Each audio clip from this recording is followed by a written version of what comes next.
All right, all right, all right. Good evening, everyone. How are you? Welcome to After Dark with Shawn Cornelius. I'm your host, the romantic funny man, Shawn Cornelius. And tonight we have a special edition show. Uh, wonderful, wonderful conversation we're going to have with a gentleman who's just got his hands in quite a few things. And I'm going to introduce him in about a minute or so. But before we get it going, good evening, Smoke. Good to see you. And I want everybody who's tuning in from the Facebook pages and YouTube pages to share this. Let's get it going. Share it with everybody else. Uh, Kim Anderson, how you doing? Good to see you, darling. Good evening, Denise, the Giorgio Cooney, production director. I always give you so many different titles: production, program. It's all good. You're such a woman of multi talents. So go ahead and share this program. And let me tell you about our guest. Our guest, he bounces from the Midwest to the West Coast. He got his start in media, doing radio and some television, and then he got involved. He slowed down. Haha, that's the key. He slowed down and got involved with T. I'll let him tell it. See, I don't like to give away stuff too quickly, but we'll let him tell you about the second stuff, man. But want to welcome because he's sitting in the green room back there ready. This will be his first time on the show, so please welcome George Tunis. George, How's it going? How's it going? it's going, brother. How's it going for you? Man, I can't complain. Every day is a good day in sunny California, man. Yes, sir. And that's exactly where you are right now. You bragging right now? I am. Oh, I am. For everybody who's sitting in the snow right now, I'm sorry you can't be me right now. 70 and sunny, man. that's okay. You know what happens. You know when you karma's coming at you, G. Oh yeah. Oh So, well, yeah. welcome, man. Thank you so much for coming on the show tonight. We really appreciate it. This is really exciting for me because most of the people that come on the show, I pretty much know the majority of them. But this is our first time actually meeting face to face, and I'm so looking forward to talking with you about the things you do yourself, and also putting you on the love seat in the second half of the show. That's what I'm looking forward All to. right. All right. So, I'm looking Georgie, forward to it, man. yes, sir. All right. Well, G, tell them about yourself a little bit. I learned a little bit about you before this interview, but tell the folks out there we're actually streaming on three platforms. Who you are, where you come from.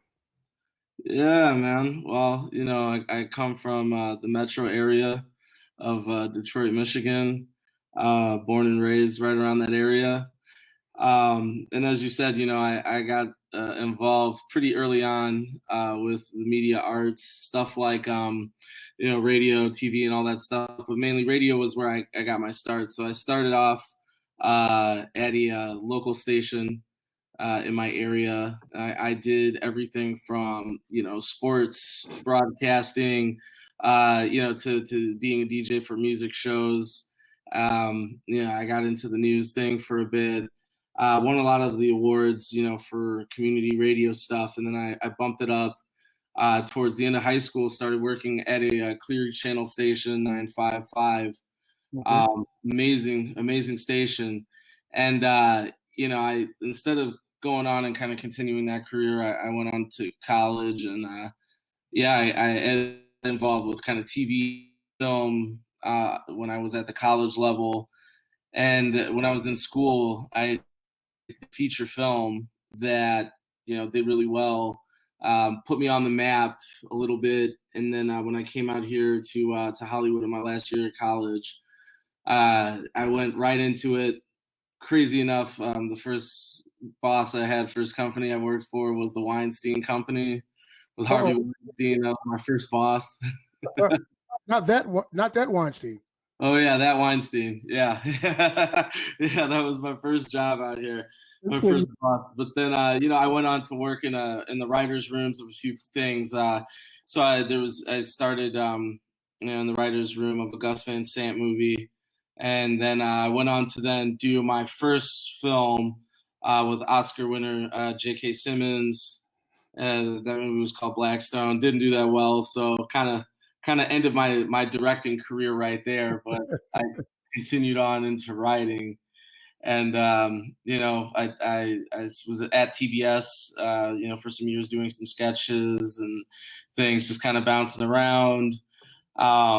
And then yeah, I did a couple of pilot shows, animated series with some great artists, actors. Jane Lynch, Patton Oswalt, a lot of great talents. So I don't know. I've just had a pretty crazy entertainment career so far, bouncing from film to television, comedy to the dramatic. Um, the next thing I'm actually doing, it's funny. It's a feature length drama. It's called Rules for Living Underground. It's Okay. being directed by the Oscar nominating director Roland Joffe, just great veteran in the film industry. So me and my writing partner Ian Wallace wrote that film back in, actually we started writing it back in 2012. So that's been like a 10-year journey for us, long time coming.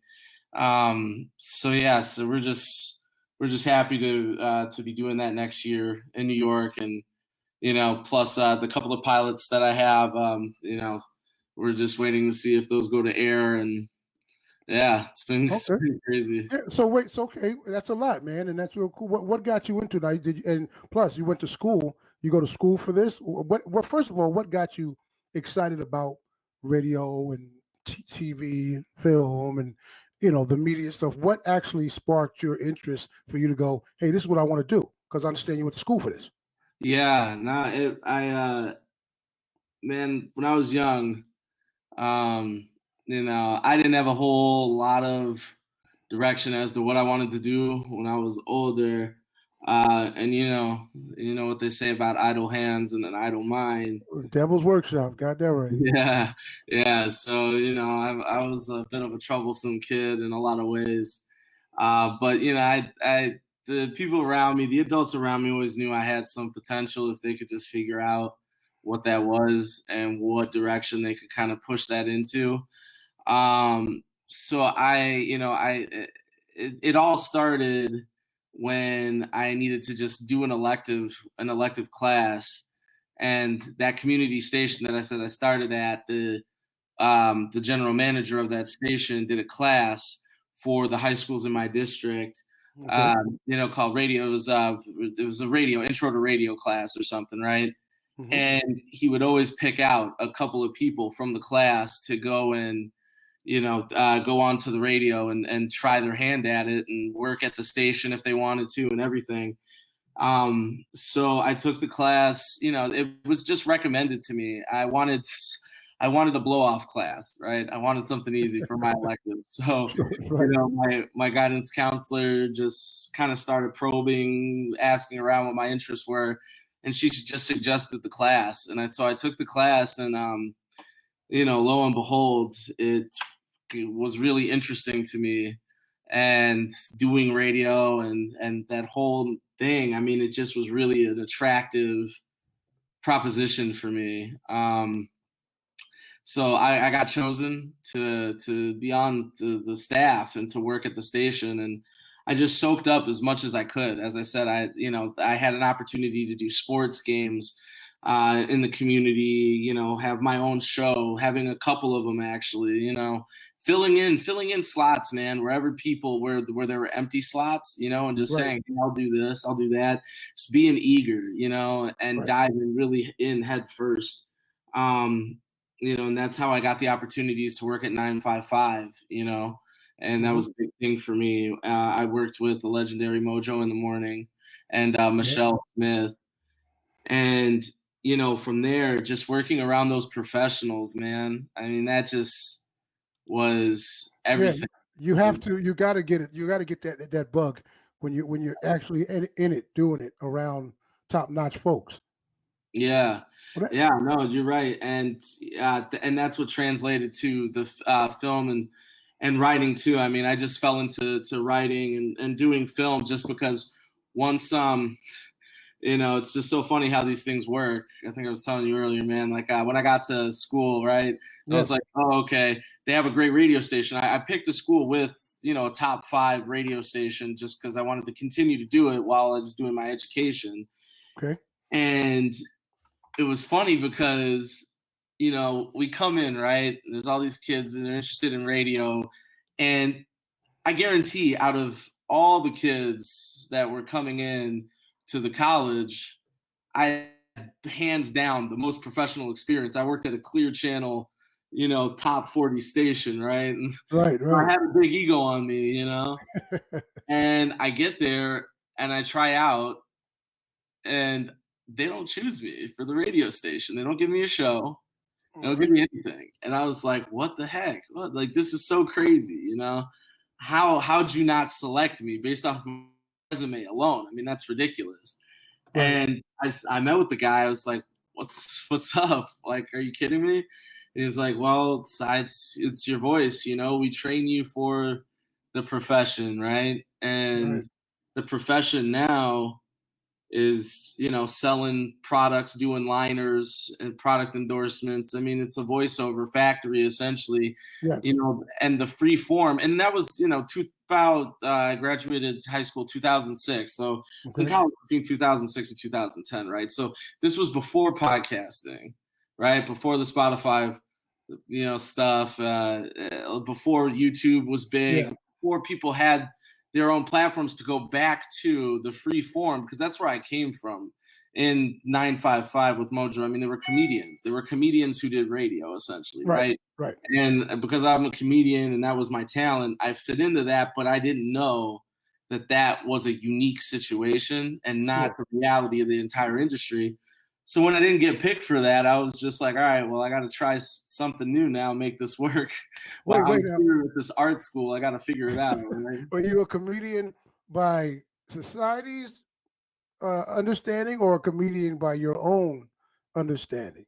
Uh, I started as a Self? comedian by society's standards, being Okay. called class clown and all that, and then it Okay. turned into being a comedian at some point along the way. I don't know. I resisted that title for a long time. It's probably only in the past 4 years I've actually really started calling myself that.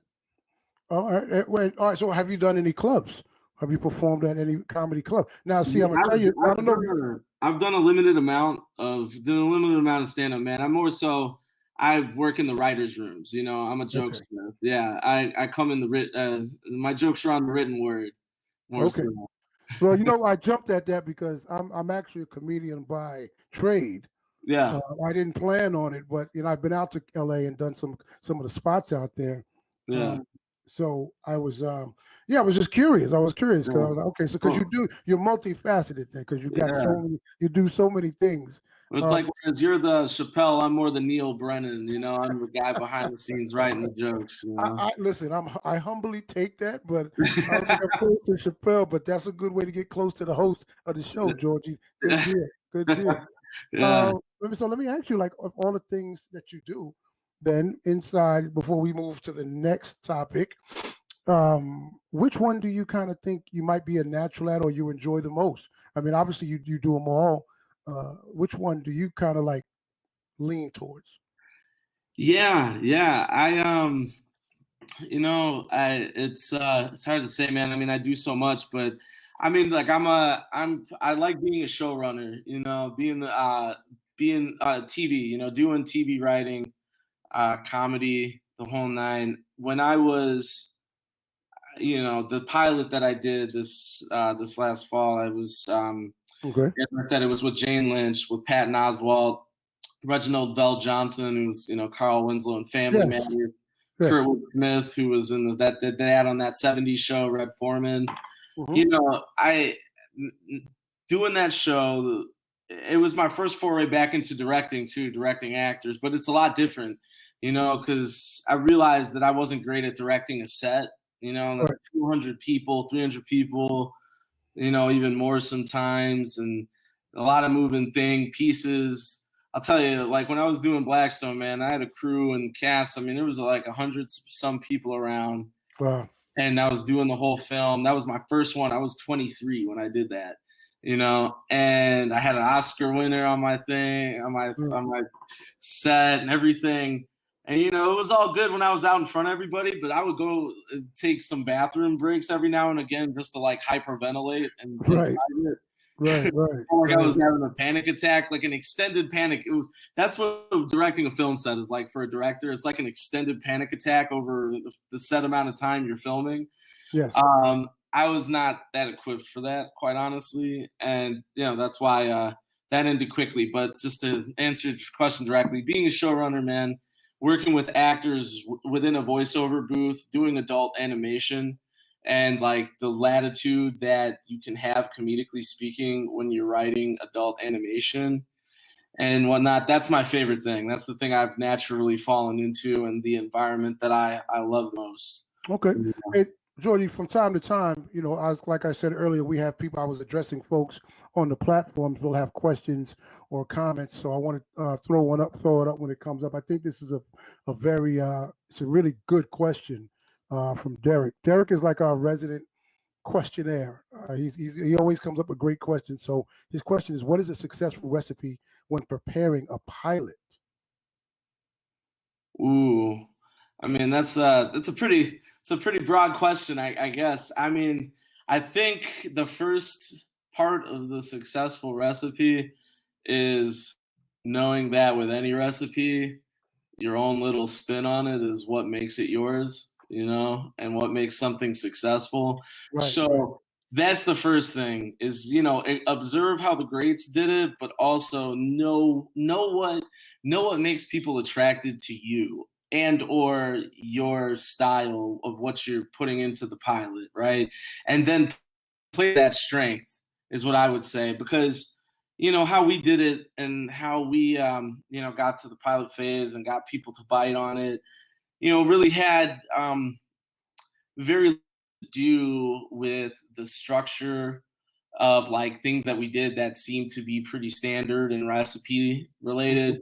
It was more so the little dash that we put on top. I'll just be practical, like give a practical example. When I went to go pitch my pilot to get it made, it wasn't the final animation that went in, but I went to an animator and was like, hey, here's my vision. Let me put this down. This is my style that I want to do. And, we crafted our pitch deck, like we stylized it to, it was like a political satire with a lot of huge and, geopolitics. So like I made it look like an FBI file, and with all the characters in it and stuff. So that's what I'm talking about, taking my style and the feel of what I was trying to do and then applying it to like the standard recipe of creating your deck, pitch deck, and creating your character bible and all that stuff. Just take all that basic stuff Mhm. and then add on top of it, add your style, add what makes you unique and everything. And that gives the people receiving it a lot more of a feel of what they're potentially investing in, what your style as the showrunner is, Sure. that would be my advice. Stay true to yourself and just apply your own energy into the recipe of what people say how to get a pilot done, right? Right, right. Very good. Very good detailed answer. Now, I put up your Instagram and it's Lazy Maze Cannabis Company. So that's going to segue us right into the next conversation because you've done all this work Yeah. radio, TV, film, Hollywood. And maybe this could be connected to Hollywood, but you dibble dabbled in some cannabis distribution, some relaxation stuff. Yeah. Um, let's talk about that because that's one of the things you're at where you have this business. So let's talk about your business. How Absolutely. did you get into the business with cannabis by smoking it and then like wow and you thought about it, or did you just were you not high and said I can do this? Ah, I mean, I'll just say this, man. I've been an enthusiast since I was very young, since the high Good. school days. I've been in the business of it since the high school days too, before it was legal, and whatever. I mean, that was just my past. I got to be honest about it. You know, Sure, sure. and that's what got me into it. I saw early. I love telling people this. So back in high school, online, like there was this website that was it was kind of like a weed maps type website, except it was for Amsterdam at the time. That was the only place where it was legal back then, Right, right? right. And so I would look at it in high school, not just because I was an interested stoner, but the business, right? And the shops and the strains. And everything that went into talking about the different strains and the science of it and how it made you feel, the effect and everything, how far along they were with that. And w- I just knew early on, that I was like, that's coming here. I don't Okay. know when, I don't know how, and how it'll roll out or whatever, but that's going to happen here, you know? Um, in the US. And I decided, I was like 16 when I saw it. And I was cruising the site and I saw the shops. And I said to myself, I'm going to do that one day. Like one day when that's here and it's in the US, I'm going to be right on the front of it and make a living doing this. Sure, sure. And so lo and behold, it did happen here. And yeah, around 2013, I'd only been in California for about 3 years at that point. Okay. And yeah, I started, started to build my brand, started to dabble in the products and stuff. And then, after dabbling for a while, I decided to get serious and I created the Lazy Maze brand, award-winning edibles. That's how we started. And in 2016, 2017, we won best cookie product in the entire nation at the Edible Awards. We were on the cover of Edibles magazine, and we were distributing all around the state and everything. So the medicinal era was huge for us, Yeah. really big. Yeah. Okay, so that's like winning a Grammy Yeah. in the in the cannabis weed category, Yeah, and then yeah, getting on the magazine cover. yep. Uh, Now Biggie had some commandments in one of his rap records. Never get high on your own supply. Does that connect with you? Do you dabble? Because not I just don't know okay, nothing about that, man. I it's a don't know good nothing way about to get a way to detour that. That was very good, very, very good. Uh, I'm Hey, just man, the host that I asks don't the follow that question. rule. Oh, you don't follow that rule, so that's not something. So you indulge basically because I was going to. I got to be honest with you. Never really smoked weed to smoke it. We're in college, but now there's this whole CBD Mhm. situation. Yeah. And but you told me earlier you went with the other side as No, I do well, both sides. huh? I do both sides. You did both right. So you did. So everybody was like, "Oh, CBD, oh, relaxes you, blah blah blah, does this, do that." Um, you told me earlier you have spots in different states. Yeah, So your business has blossomed across the country. yeah. When they tell them some of the spots that you have, the different states, like you told me earlier. Yeah, no, absolutely. So, on the CBD side of things, I have a large farm in Michigan, with my company. So, we have it's about 5,000 acres, 500 acres of which we're farming at this point, and it pulls down 1.5 million pounds of hemp Wow. annually. Yeah, so, and it's great. I mean, we do that amount of CBD, CBD hemp, and then in Detroit, in the city, I have my processing lab, where I turn it into what's called full spectrum concentrate. Hmm. Have you heard of full spectrum before? I've not. No. So full spectrum is there's like 100 different types of cannabinoids in the cannabis plants. A lot of people don't know that. They really only know THC and CBD right now.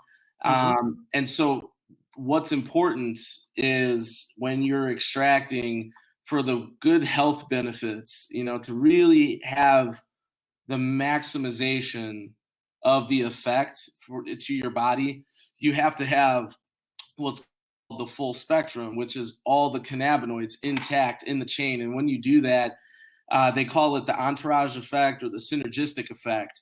Your body more readily recognizes and absorbs the cannabis when it's in its formulated compound, how it comes out of the plant with all the cannabinoids and terpenes and all within the compound together, uninterrupted. So isolates got really popular for a while. It's just with the one type of cannabinoid, pure, but people realized the body wasn't absorbing it, because Right. it didn't recognize it just as its own cannabinoid. So when you have it all together, and that's what we specialize in. We preserve the full spectrum, right? So I do that out of that spot, and then here in California, we do lab and cultivation, and in Michigan as well, on the west side of Michigan, we have a THC farm and all too. So we delve into that as well.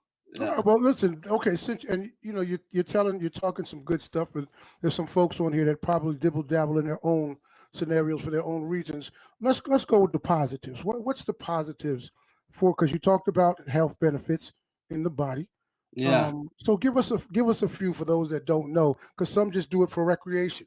Some people don't Yeah. even care how it affects the body. They basically just want to do it for relaxation to get out. But then there are some people who get it medicinally, and they try to. So you tell us a few that you are. Well, yeah, no. So when it comes to it, really to the different type of cannabinoids. I mean, that's the great thing about it now with the research. So, when it like THC, I mean, everybody knows it's great for medicinally, for appetite, for nausea. But what a lot of people don't know is the THCA, which is what it is before heat. When you're smoking, it converts it to THC. Hmm. So when you put that in a topical, mix it up with some coconut oil or just any type of lotion and stuff, and you emulsify it real well in there. Like THCA is the best anti-inflammatory cannabinoid in existence, pain management, and it's even better than CBDA, which is what is the standard, what's legal, for everybody to use. But the THCA in a topical and stuff, I mean, it's an incredibly powerful anti-inflammatory. There's another compound coming up called CBG. Yes. CBG, I think, is going to. I love that compound. I can't talk enough about it. I know a lot of people who have gotten dependent or addicted to benzodiazepines. I don't know if you know about that class of pharmaceuticals called benzos, like Yeah. Xanax, Klonopins, stuff like that. Right. Ativans. I don't want to down modern medicine too much. I'm not one of those people, but Sure. Sure. the mental cycle and the dependency that can come from those drugs, when they're abused, Hmm. it's pretty bad. I mean, it's worse than some of just the illicit drug addictions I've seen, because it's mental, like extremely mental too, as well as physical. Right. And I'm a big believer that in a good amount of time, CBG, cannabigerol, will replace benzodiazepines and anti-anxiety meds for people.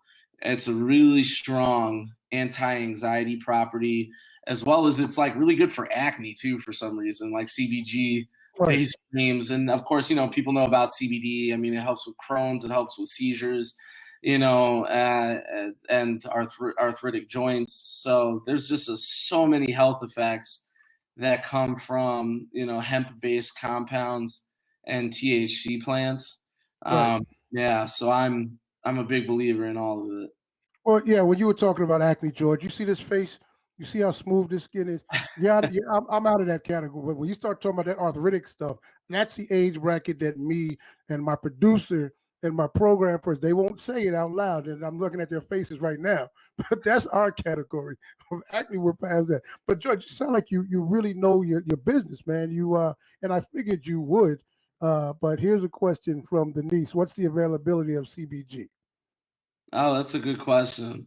It's legal because it's from hemp, so all hemp derived cannabinoids, so that's CBG, CBD, CBN, which is another one. CBN is I think will replace Ambien sleep aids. You take CBN concentrated, it knocks you out like a light. Okay. So all those things, all of the C molecules, I call them CBG, CBD, CBN, anything that comes from like a lot the hemp derived plants, Yes. and the hemp strain of cultivation. That's all legal in like 47 of the 50 states right now. So you're at the top. You're at the top of your game, man. So we really need to get to you. We need to get to you. We can get to you. Basically, we should come and see. George, you gave us your one of your your information. I'm gonna get that up at the end of the show Mhm. for them. But right about now, man, I appreciate all the information that I've gotten so far. But we're gonna take a short break, and I mentioned to you um, prior to pre interview that the second half of the show is basically the love portion, the romantic stuff. So you have gotten, and I'm going to put up your information again where they can find you on Instagram. But you're not. You sounded really good talking about all this stuff. Now you okay with talking about love and romance and intimacy and all that Yeah, good stuff? man. I'm an open book. You sure you're gonna be comfortable? Now I done had people run off the set. Nah, not me, man. No, Not me. no, I'm No, just no. kidding. I'm just kidding. Haven't had anybody run anywhere, and I don't expect you to do it either. All right. So look, we're gonna take a short break, quick one, and come right back with more Excellent. George Tunis, and we'll talk about his opinions on love, romance, intimacy, and how his product might mix well with some of these things we talk about in the second half. So you guys Right. stay tuned for more After Dark with Shawn Cornelius. We'll be right back.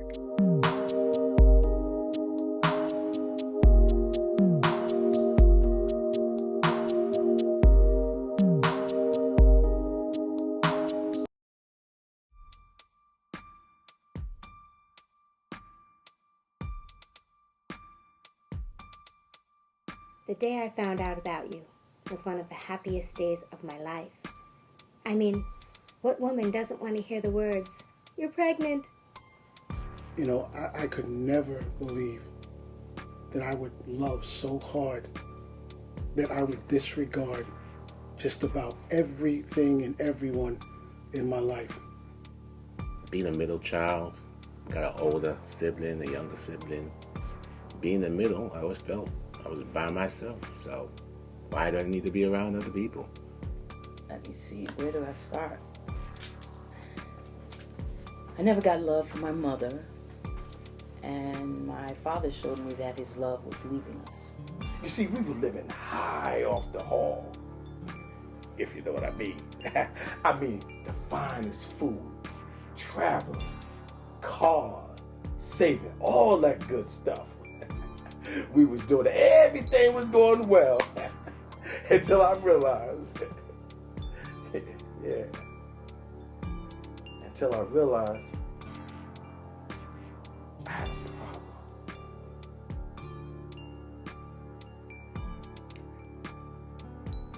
I lost my best friend, Todd, to you that same night.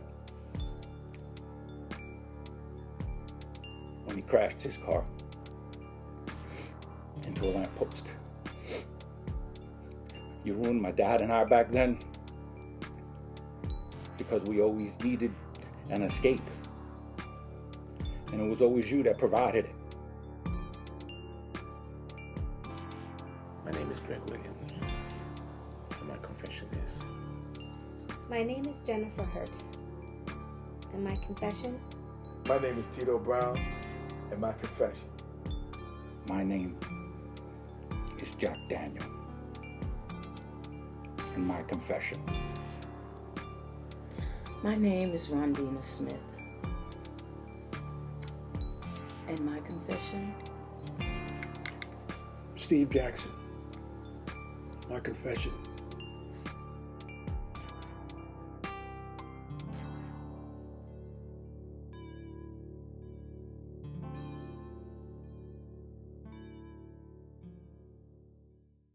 All right, guys, welcome back to the show. George is still sitting in with us, a very, very, very, very knowledgeable man. I love the first half of the show. So let's see if we can warm it up a little bit and put him on the romantic funny man's love seat. And George, it's just going to be a series of questions. We're going to find out your opinions, and we're going to have some fun. We're going to have some fun with this. All right. Excellent. All right. Here's the first one. George, what is your definition of love, and why is it important to you? Oh man, my definition of love, man, I don't know if I really have one. It's such an abstract concept that means something different to so many different people. And I mean, I can say that every time I've been in that position, it feels kind of different each time. So I really don't know what if I can really define it and distill it down into to a sentence. I mean, it's easy when you're talking about like the family type of love because that's just, that's a really straightforward type of thing. But when it comes to like romance and stuff, it's I don't think I have a definition, man. You know it when you're in it. All right, so that makes the second part of the question a little bit difficult. 'Cause I was going to say, why is it important to you? So, Oh, why is it important? Well, no, that's the easy thing. Why it's important to you is because it's one of the best life experiences, man. It makes you feel alive. I mean, that's why I say you know when you're in it because love is a feeling more than it's a definition. Love is part of what makes life worth living, man. That's why it's important. well, basically, you kind of defined it. If you whether you know it or not, because again, you're right. If it's first of all, it is subjective. It's each individual's understanding or energy of it. Yeah. So it's totally different to every person. So that's cool. So we're going to move to the next one, which is you might have the same answer for the first part of it. Romance. What is your definition of romance, and then why is it important to you? Well, romance that's easier to define. I mean, romance is the love language, man. That's how you express yourself. Romance is how you express the feelings you have towards another person. Right. Okay. Look like we have a little technical difficulty right at the moment. All right. Yeah. But what are three things that attract you to a woman? Oh man. That's a good question. That's a good question. I can't really say that like I have a type physically or anything. It's a lot more about for me, just the mentals, the mental connection, things to bring to the table. So like a big thing for me now is I love ambition, man. I love ambition. I love Okay. a woman who has career and just wants stuff in life, good things in life, goals, wants to achieve things. Cause I'm so ambitious and I got my own ambitions. I got too much ambition. So I love when I've been in relationships with other ambitious women because I can it's like, all right, we gotta like I love to scheme with my own stuff, Sure. and how to Sure. get to more and more of the things that I do. But I got so much of that energy. It's like I love to then do it on that couples level, man. Like I don't know if you ever seen House of Cards or whatever, Frank Yes, and I have. and Frank Underwood and Claire Underwood. I mean, yeah, that's what I'm talking about. Like that type of relationship without the bad stuff like that they get into, but Yeah. Yeah. just how they plotted, man, and how they were a team. You know, one thing she said in that show that I loved is when Frank was, he said to her like, "I can't promise you, to always be happy or this and that, but I'll promise you that you'll never be bored." You know, and Yes. that like, man, that's what I want. That's what I want. I want to always have a partner, where we're conquering something, Right. doing something, going after something. 'Cause that's what keeps life entertaining, right? Sure. So when you have a partner that can be your intellectual equal and have that matched ambition, man, that's such a turn on to me, and that draws me in so hardcore to women. I guess two other things would just be you know, being a funny man, to have a fun woman, laughter is the spice of my own life, and a woman who brings that to the table is really important to me. Um, Last thing, um, man, I guess just I don't know, man, gratitude. I love just being with women who have a great amount of gratitude for life and an appreciation for the little things. Right. Right. Yeah. That's cool. All right. So let's go to the other side of the spectrum. Three things you don't like about women. Um, yeah, I can't be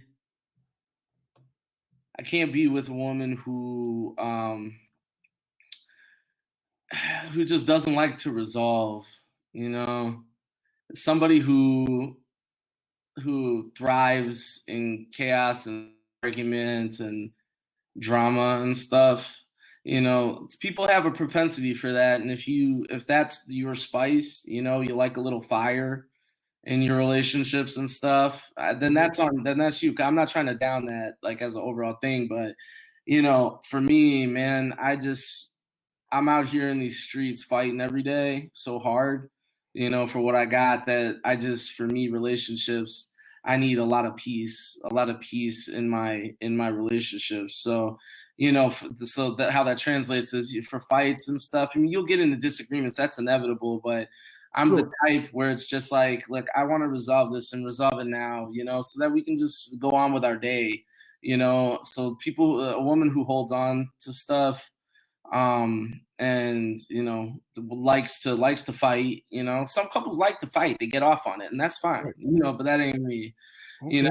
I'm a very chill person until I'm not, because Sure. I have it in me, the real ugliness inside of me.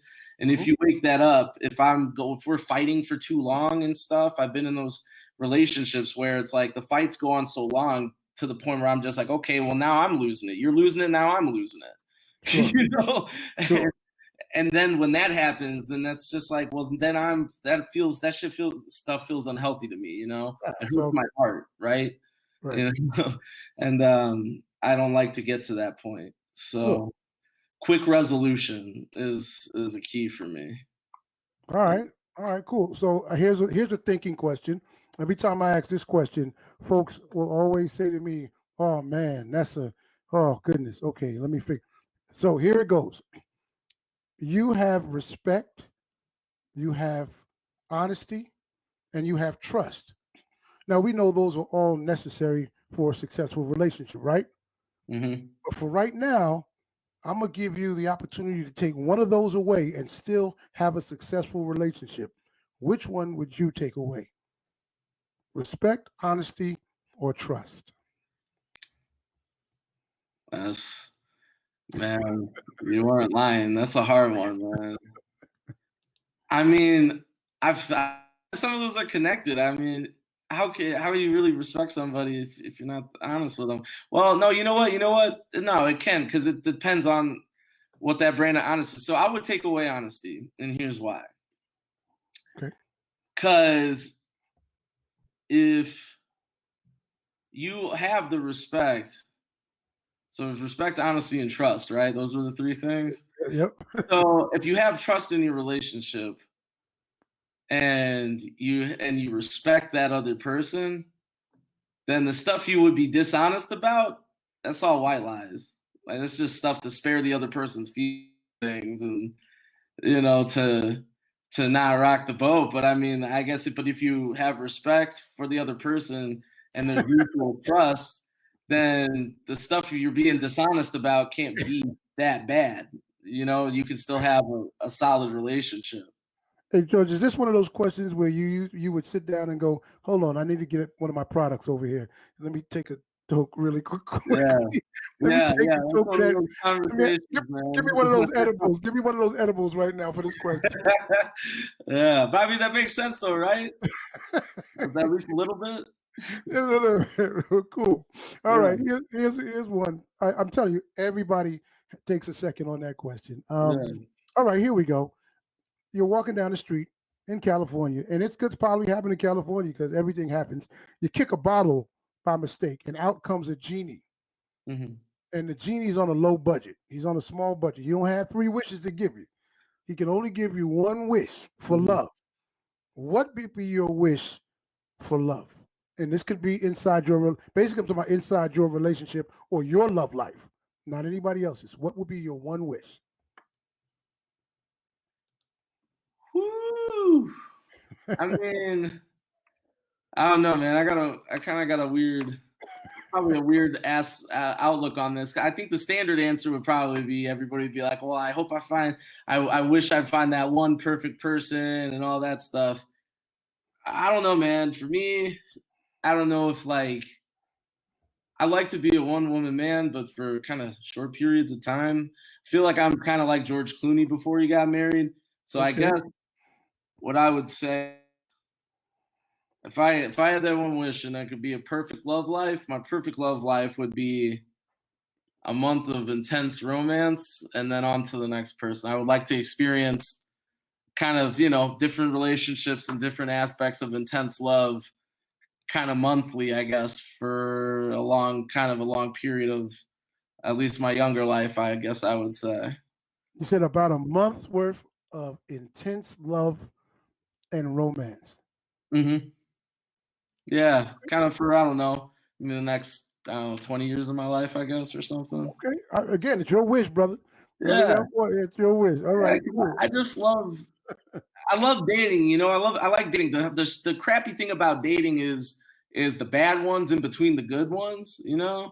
So so that's why that would be my wish is like, every girl I would meet or every woman now, I'm 30, so I should stop saying girl, but every woman that I meet, Yeah, because that you was kind of know, creepy. That was kind of creepy. no, yeah, right. I know. I'm young, right? So it's like girlfriend, girl. Sure. But no, every woman I meet, I just kind of wish that, yeah, it was really nice and intense and a great just swing of that like first fresh part of the relationship when everything is still exciting for a while. I mean, until I'm really ready, to kind of settle down.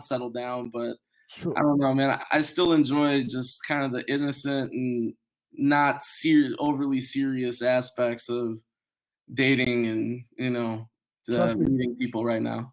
brother. I'm in my 50s, and I wish for the same thing because I done been through it before marriage and then after marriage dating. So it's just like you just, oh yeah. Can I just get some kind of just consistent goodness in this Yeah. dating game? So that's basically cool. All right. So now we know you're in your range of age. What advice would you give to women about dating men? Since that last question was kind of cool, you just want some. What advice would you give women? You know, I don't know about I don't know what I would say to so much about women my own age and stuff, but reflecting back on my younger years, Hmm. saying like if I have a daughter or something and she's about to start getting into the later high school years, the college years, one thing I would be really honest about and say is the mass majority of guys, unless you find yourself a real kind of solid square type of dude, most guys pretty useless and before they're 33. J Lo said that actually. There was a quote that I liked from her because I'm 32 now. I'm about to turn 33 within the next year, and I'm just now like, okay, I'm kind of like, if it came to that, I would just now start being like in the range of a decent long term partner. So this would be my my advice for younger ladies. Don't get overly serious and caught up and lend your heart and soul and emotions to the relationships in your younger years, really, unless you find that anomaly. And that's the hard part because I know when you're younger, everyone feels like the anomaly and stuff. Yes, yes. So really inspect the guys you're with very closely, and unless they're that very square, dependable, rare type of guys who are like 40 in their when they're 18, like they act like that, Yeah. just be free. Don't take things too hard. Don't ride that emotional roller coaster that the young guys will put you through. Just don't do it. It's a waste of your time and your Yeah. energy Yeah, and your man. feelings and your self-esteem and all that stuff. Don't take it all that seriously because they're not. If The you're guys lucky, are jokers when they're young. if you're lucky to make it through some of those beginning ones, then you'll realize. But some people are so at that age, you know how we are when you're 15, 16, Absolutely. 17, even in your 20s, you're just like, oh, I want it. I'm in love with everybody I meet. You know what I mean? I just remember, how serious some of my younger girlfriends were about me. And I'm just like, I look back at my younger self and I was just like, why? I was not worth all that energy and all that seriousness Right, and all that emotion. Like I right. just wasn't there myself mentally. Like I don't know why you were. No, you're right because I remember when people say, but you're special, Sean. And back then, I was like, but now I'm like, no, I wasn't. No, like I No, really I wasn't. really wasn't. Not at all. I don't know what you were going through, but I wasn't. And what's so funny about it is, now Man, I mean, to impressing a woman, in my 30s, that's a different ball game. Yes, sir. Because man, you got to work really hard to impress a And, woman at this age here's range, man. here's a hint for you, Georgie. Wait 10 more years. Wait till Oh, you get your 40s and wait till you get your 50s. You think it's tough now. Because women elevate more than we do on the next level. So, well, I think probably at that point, everybody just goes with the assumption that nobody's special and everybody's just made of the same stuff, right? And nobody, we're all well, just. my advice to you, brothers, keep your business flourishing. Use your products to, to help Absolutely. help the ease. All right. All right. What advice would you give men? Let's be fair. What advice would you give men?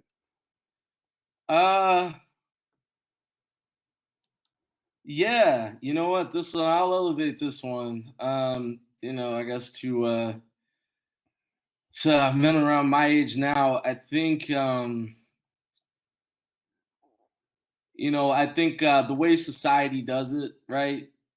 And it's unfair and whatever in a lot of different ways to both men and women. But I think one thing it is about being a man that might be a little of a little thing disadvantage, so to speak, or whatever, would just be that I think a lot of as you get older, like your identity as a man, so the way society kind of sees you really is around what you do, for a living.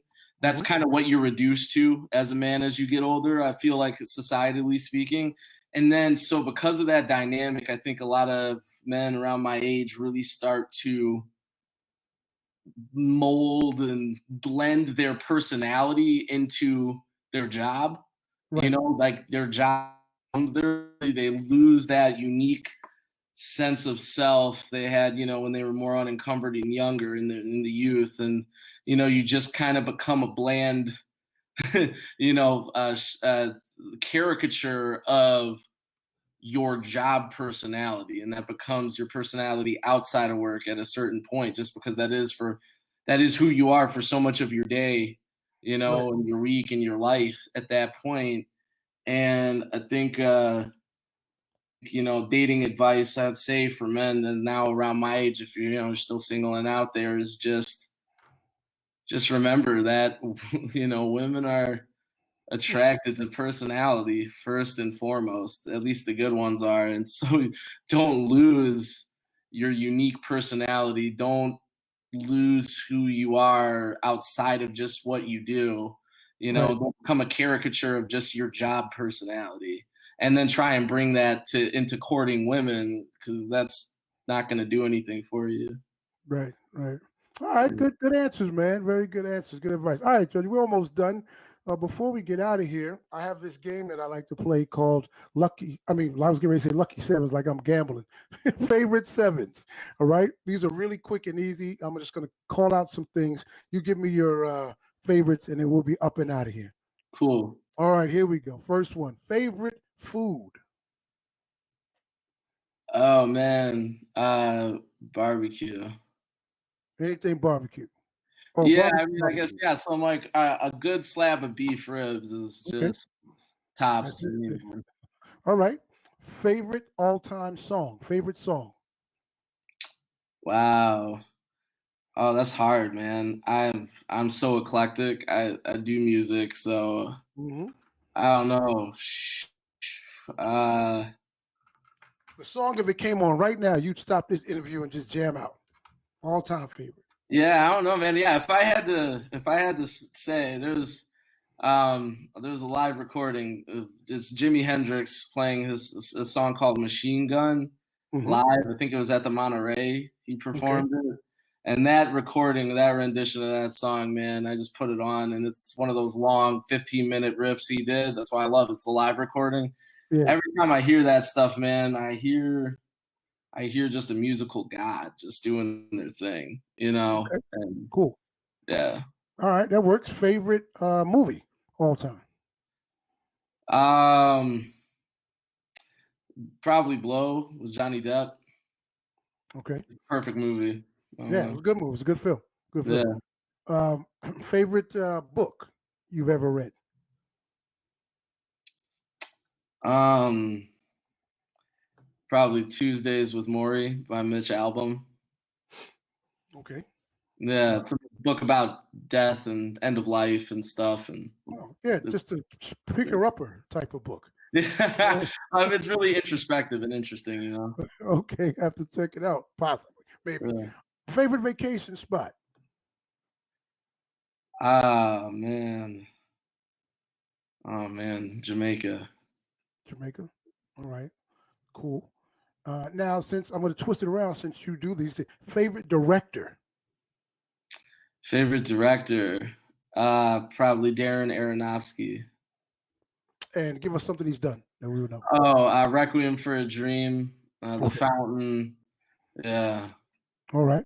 Okay. Since you're out there in Hollywood, favorite Hollywood crush? Oh, like my Hollywood crush? Your Hollywood crush, yes. Favorite crush. Wow. Sally Fields. Oh, you're taking it back to the Flying Nun. Beautiful, old school. All right. And Yeah. I just really just dated myself, didn't I? I aged myself. Yeah.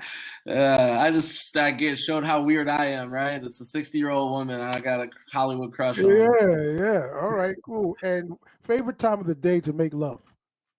Wow. Morning, man. First thing. I like the way your voice changed. You kind of went into like a stoner radio sexy 12 o'clock midnight. Wow, morning, man.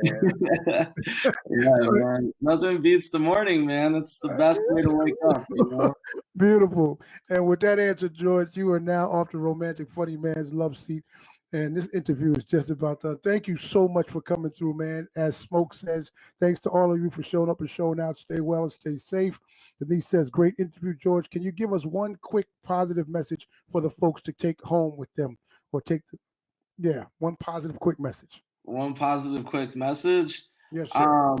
I would like to take this time to just tell everybody of this country to just calm down, man. Everybody's getting way too amped up on different stuff, the different principles, the political stuff, the this and the that. I just think everybody just needs to spark up every now and again and just calm it down, you know, just realize that life is bigger than the news and sides and all that stuff, man. Life is a lot bigger than that. That's what I'd like to say. Yes, sir. Thank you so much, Georgie, man. My first time meeting you, sitting down talking to you. This has been awesome for me. I learned a lot. You're definitely a down to earth dude. I wish you nothing but success. Continued blessings to you and your family. All right. Excellent. Thank you so much for having me, man. I appreciate it. No doubt. All right, so guys, that's it. I want to thank everybody on Facebook, all the pages. I want to thank you for tuning in and supporting. And as I always say in parting, please go with God in your heart. Have a peace of mind.